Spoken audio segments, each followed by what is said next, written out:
When it comes to making an apology, I have two words of wisdom that I try to practice. Number one, keep it short. And number two, make it quick. It seems to me that even at my age, with all of this time of being married for 47 years and working with people that I've had to apologize as well from time to time, it's still very, very difficult to get to that point where you're willing to say to somebody, I'm sorry. It seems like it's almost impossible for government people or business leaders. The more power and authority you have, the more humiliating it looks to them to just say, what I said or what I did was wrong, I'm sorry.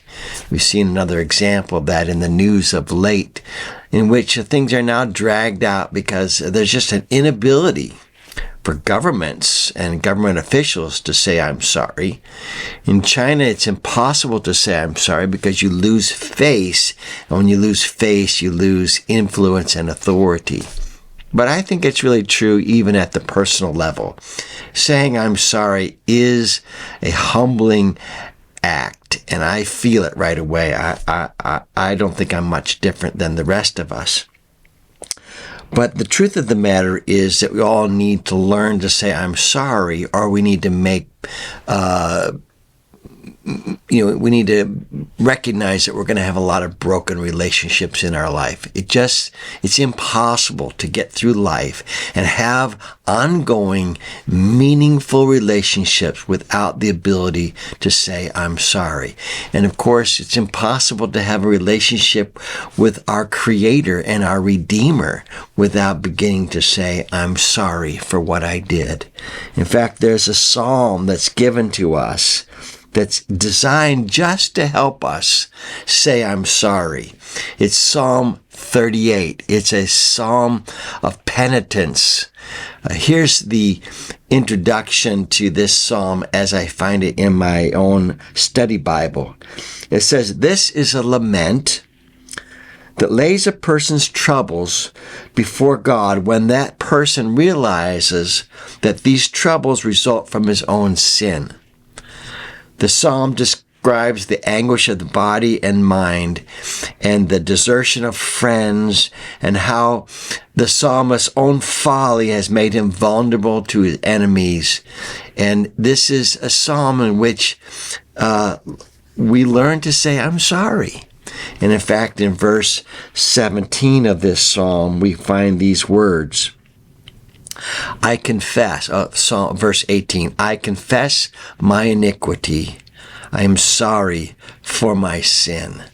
That is very simple and very clear.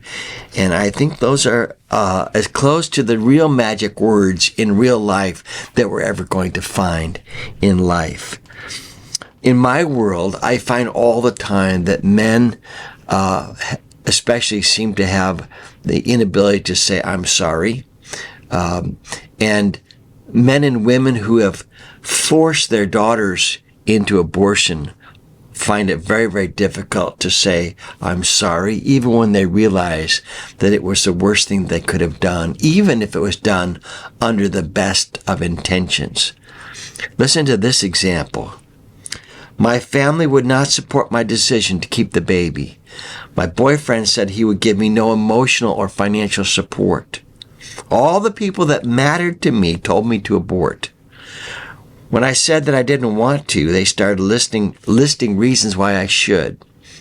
That it would have detrimental effects on my career, on my health, and that I would have no social life or future with men. I'm so angry at myself for giving in to the pressure of others. Now, this is a woman who's really recognizing that she yielded to all the pressure of others, and she's angry at herself, but trust me, she's angry at all of those people in her life. I was just preaching at a church yesterday in Pensacola, Florida, and a woman came up to me and gave me the very same story about how she had been pressured into an abortion, and it's impossible to have an ongoing relationship with your own parents when they've pressured you into an abortion against your will. It creates deep anger and bitterness. And that reconciliation is not going to happen until there's an ability to say, I'm sorry, and the ability to say, I forgive you. And then things can move forward. My two pieces of advice, and what I try to practice, is to keep it short. Oftentimes we say, I'm sorry if I hurt you. That is a terrible way to apologize, because it means that the other person is responsible for somehow misunderstanding your good intentions. It really makes us the problem still. So don't add to the words, I'm sorry, with the words, if I hurt you. No. You did hurt them. I'm sorry that I hurt you is a better way of saying it. Otherwise, you're really saying, I'm sorry, but you're the problem, really. And that's not going to go down very well. Keep it short. I'm sorry. End of sentence. I'm sorry, but is another bad way to apologize, because you go from I'm apologizing to these are the reasons that justify my actions. But I was so angry, or but this, or they said that, or they did this to me, or all the other types of things. They abandoned me. They hurt me. All of those things are apologies where the goal is really to be understood and justified for what you did, rather than what you did being wrong in and of itself. So don't add the word but to your apology. Just say, I'm sorry for what I did. The other thing I try to do, the other second point is to make it quick. As soon as I start to delay the apology, it just feels like it's harder and harder to come out with the words, I'm sorry. It's sort of like anything that's growing as a root. The longer the root grows, the more firm it becomes and the harder it is to pull it out. And that's true on the other end, too. People waiting to hear the words, I'm sorry, waiting and waiting and waiting.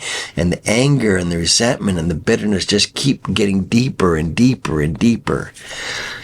So my rule to self, and I share with you, is to keep it short and to make it quick. And just do it with God, to do it with the people that you love the most, and to do it with coworkers and friends as necessary, as a way of keep weeding the weeds out of your garden, so that we have the best chance to have healthy, prosperous, meaningful, long-term relationships in this broken and sinful world. I'm sorry are two of the most wonderful words that we could ever say once we get them out. Because most people then are very quick to forgive. They're generous in their spirit once people see that we are sorry for what we said or what we did.